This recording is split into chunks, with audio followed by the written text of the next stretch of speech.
There's a young man by the name of Julian Levy, and you may have seen this in the news over the weekend. His dad is a psychologist, and at the dinner table, Julian was 12 years old, by the way, when this came about, and you're seeing a picture of him right now.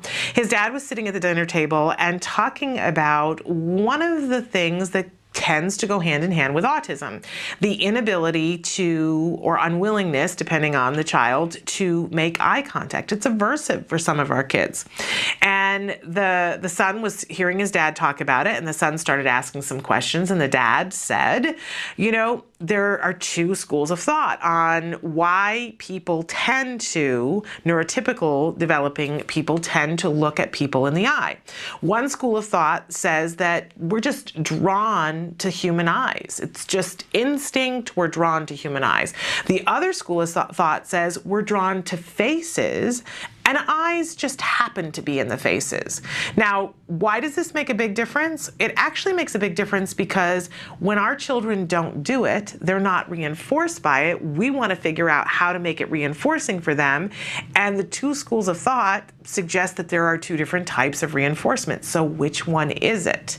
And the dad was talking about developing a study that would help to point to which one it is in neurotypical people, so we can start to figure out how then to teach this skill.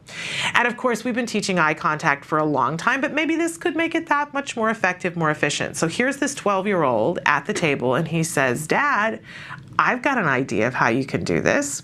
And he suggested, he's really into Dungeons and Dragons, and he suggested, why don't you have people look at a wide variety of different kinds of creatures, some of them human, some of them humanoid, and some of them monsters who have eyes in different places in different directions, and hook them up to an apparatus, and you see him wearing it right there, that will register where their eyes look. Will they look at the face of the monster, or will they look at the eyes of the monster?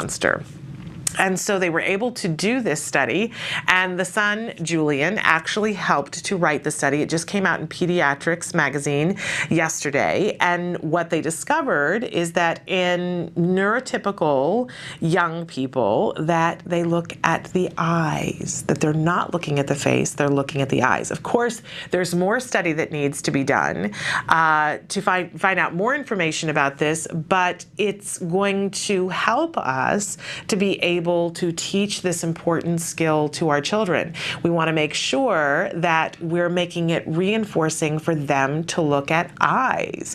And I'm wondering if there isn't even a possibility that flipping the study a little bit and then of course they're talking about having children and young adults on the spectrum, testing them to see where their eyes look at the monster.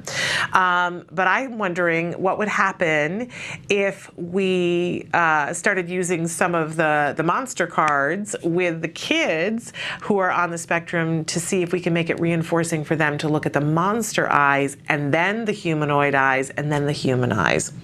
Just a mom wondering.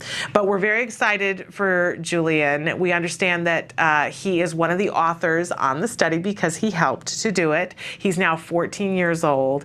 Isn't it wonderful that we live in a world where our kids can be so influential? So we want to say rah to Julian, and thank you for being somebody who is helping us to learn more about our kids.